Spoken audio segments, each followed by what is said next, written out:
হরে কৃষ্ণ। এই জ্যৈষ্ঠ মাসে শুক্লপক্ষে পাণ্ডবা বা নির্জলা একাদশী ব্রত উপবাস কখন পালন করতে হবে না? বাংলা 23শে জ্যৈষ্ঠ শনিবার 7ই জুন 2025 এই দিনটিতে আপনারা উপবাস পালন করবেন। আর জ্যৈষ্ঠী মাসে শুক্লপক্ষে যে পাণ্ডবা একাদশী বা নির্জলা একাদশী, এই ব্রত মাহাত্ম্য কথা শ্রবণ করলে আমাদের প্রচুর পরিমাণে পূর্ণ বা ফল লাভ হয়। তো যারা এই একাদশী ব্রত পালন একদমই অক্ষম করতে পারছেন না, তো তারা অবশ্যই এই একাদশী মাহাত্ম্য কথাটি শ্রবণ করবেন।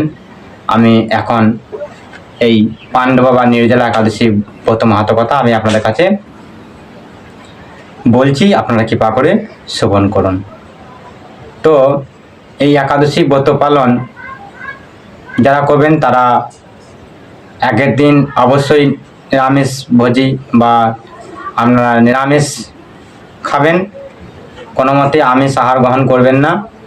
আর যারা একদমই অক্ষম, যারা কোনো মতেই মানে আর কি পারবেন না একাদশী ব্রত পালন করতে, তারা অবশ্যই যেন একাদশীর দিনে আমিষ গ্রহণ না করে, যেন সেই দিনটি নিরামিষ ভোজন করে। তো হরে কৃষ্ণ, আমি একাদশী মাহাত্ম্য কথা আপনাদের শ্রবণ করেছি, আপনারা কৃপাপূর্বক শ্রবণ করুন। তো জ্যৈষ্ঠী মাসের শুক্লপক্ষে এই নির্জলা একাদশী ব্রত সম্পর্কে ব্রহ্মব্রত পুরাণে শ্রী ভীমসেনের ব্যাসদেব সংবাদে বর্ণিত হয়েছে। তো মহারাজ যুধিষ্ঠির বললেন, হে জনার্দন, আমি অপরা একাদশীর সমস্ত মাহাত্ম্য শ্রবণ করলাম, এখন জ্যৈষ্ঠী মাসের শুক্লপক্ষের একাদশীর নাম ও মাহাত্ম্য কৃপাপূর্বক আমার কাছে বর্ণনা করুন। তো কৃষ্ণ বললেন, শ্রবণ করুন।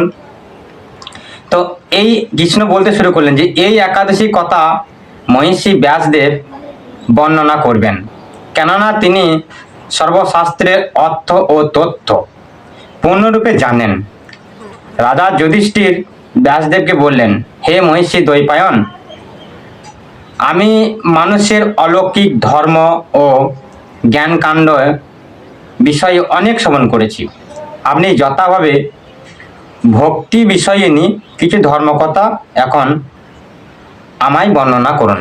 মানে বলতে বললো যে আমি শ্রবণ করবো বা আমি শুনতে ইচ্ছুক, তো আপনি কৃপা করে আমাকে শ্রবণ করান। তো শ্রী ব্যাসদেব বললেন, হে মহারাজ, তুমি যেসব ধর্মকথা শুনেছ, এখন কলিযুগের মানুষের পক্ষে সে সমস্ত ধর্ম পালন করা অত্যন্ত কঠিন, যা সুখে সামান্য খরচে অল্প কষ্টে সম্পাদন করা যায়, অথচ মহাফল প্রদান করে সেই সমস্ত শাস্ত্রের সারস্বরূপ সেই ধর্মই কলিযুগের মানুষের পক্ষে করা শ্রেষ্ঠ। সেই ধর্মকথাই এখন আপনার কাছে বলছি। উভয় পক্ষের একাদশী দিনে ভজন না করে উপবাস ব্রত করবে, দ্বাদশী দিনে স্নান করে শুচিশুদ্ধ হয়ে নিত্য কৃত্য সমর্পণে পর শ্রীকৃষ্ণের অর্চন করবে। এরপর ব্রাহ্মণদেরকে প্রসাদ ভোজন করাবে, আর ঔষধ চাঁদিদেরও এই ব্রত কখনো ত্যাগ করবে না। যে সকল ব্যক্তি স্বর্গে যেতে চায়, দেখুন অনেক ব্যক্তি আছে অনায়াসে মানে স্বর্গে সুখ ভোগ করার লাভ আশা নিয়ে বসে রয়েছে, অথচ তারা অনাচার দুনাচারে ব্যস্ত। তো যে সমস্ত ব্যক্তি পাপ কর্মতে লিপ্ত, তারা স্বর্গের স্বপ্ন দেখে। তো চাষ না করে ধান কাটার স্বপ্ন, তো এটা হচ্ছে সম্পূর্ণ মূর্খামি।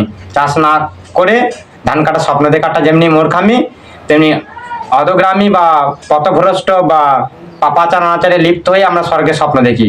তো কখনোই এরকম স্বপ্ন দেখবেন না। স্বর্গে যেতে হলে স্বর্গে যাওয়ার কাজ করতে হবে।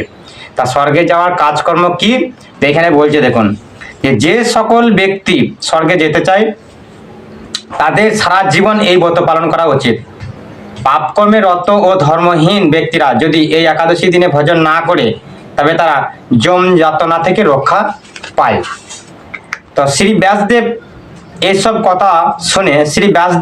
কথা শুনে গদাধর ভীমসেন অশ্বত্থ পাতার মতো কাঁপতে কাঁপতে বলতে লাগলেন, হে মহাবুদ্ধি পিতামহ, মাতা কুন্তী, দ্রৌপদী, ভ্রাতা যুধিষ্ঠির, অর্জুন, নকুল ও সহদেব, এরা কেউই এই একাদশীর দিনে ভজন করে না।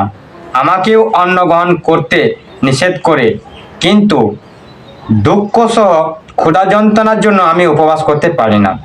ভীমসেনের এই রকম কথায় ব্যাসদেব বলতে লাগলেন, যদি স্বর্গাদি দিব্যধাম লাভের তোমার একান্ত ইচ্ছা থাকে, তবে উভয় পক্ষের একাদশীতে ভজন করবে না। তদ্রুপে ভীমসেন বললেন, আমার নিবেদন এই যে উপবাস তো দূরের কথা, দিনে একবার ভোজন করে থাকাও আমার পক্ষে অসম্ভব, কারণ আমার উদরে বৃক নামে অগ্নি রয়েছে। ভজন না করলে কিছুতেই সে শান্ত হয় না। তাই প্রতিটি একাদশী পালনে আমি একেবারেই অপরাগ, মানে অসমাপ্তন, আমি পারবো না। তা হে মহিষী, বছরে একটি মাত্র একাদশী পালন করে যাতে আমি দিব্য ধাম লাভ করতে পারি, এই রকম কোনো একাদশীর কথা আমাকে নিশ্চয়ই বলুন। মানে আমাকে বলতে বলছি যে না, এমন কোনো একাদশী কথা বলুন। তখন ব্যাসদেব বললেন, জ্যৈষ্ঠী মাসে শুক্লপক্ষে একাদশী তিথিতে জল পর্যন্ত পান না করে, মানে জলগ্রাসন বা জল পান না করে বা জল পান পর্যন্ত না করে সম্পূর্ণ উপবাস থাকবে, তবে আচমনে দোষ হবে না। ওই দিন অন্নাদি গ্রহণ করলে ব্রতভঙ্গ হয়। তাহলে একাদশীর দিনে সূর্যোদয় থেকে দ্বাদশীর দিন সূর্যোদয় পর্যন্ত জলপান বর্জন করলে অনায়াসে 12টি একাদশী ফল লাভ হয়। বছরে অন্যান্য একাদশীতে পালনের অজান্তে যদি কোনো ব্রতভঙ্গ হয়ে থাকে বা হয়, তাহলে এই একাদশীটি মাত্র পালন করার জন্যই, এই একটি মাত্র একাদশী পালন করার জন্য সমস্ত সংশয় যত দোষ থাকে সেগুলি দূরীভূত হয় বা দূর হয়ে যায়। দ্বাদশী দিনে ব্রহ্মা মুহূর্তে স্নানাদি কার্য সমাপ্ত করে শ্রীহরি পূজা করবে, আর সদাচারী ব্রাহ্মণদের বস্ত্র আদি দান সহ ভজন করি আত্মীয় স্বজনের সঙ্গে নিজে ভজন করবে। এইরূপ একাদশী ব্রত পালনের যে প্রকার পুণ্য সঞ্চিত হয়, এখন তা শ্রবণ করো। সারা বছরের সমস্ত একাদশী ফলই এই একটি মাত্র উপবাসের লাভ করা যায়। শঙ্খচক্র গদা পদ্মধারী ভগবান শ্রীকৃষ্ণ আমাকে বলছেন যে বৈদিক ও লৌহিক সমস্ত ধর্ম পরিত্যাগ করে যারা একমাত্র আমার শরণাপন্ন হয়ে এই নির্জলা একাদশী ব্রতই পালন করে, তারা সর্বপাপ মুক্ত হয়। বিশেষত কলিযুগে ধন সম্পদ দানের মাধ্যমে সদ্গতি বা সমার্থ সংস্কারের মাধ্যমে যথার্থ কল্যাণ লাভ হয় না। যথার্থ কল্যাণ লাভ হয় না।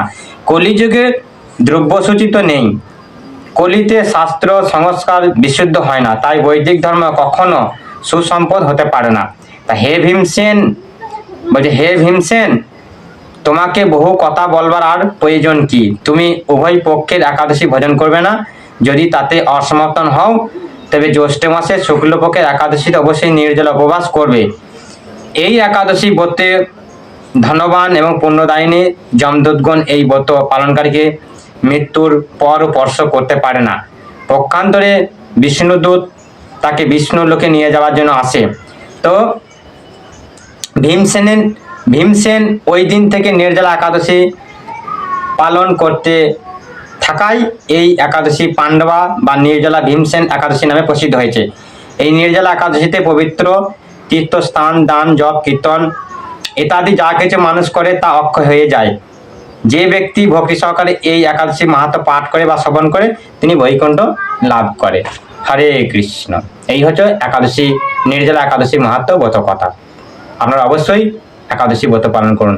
যে সমস্ত সারা পৃথিবী জুড়ে যে সমস্ত ব্যক্তিরা রয়েছেন যারা একাদশী ব্রত পালন করছেন না, তারা অবশ্যই এই নির্জলা একাদশী ব্রতটি অবশ্যই পালন করার চেষ্টা করুন। হরে কৃষ্ণ।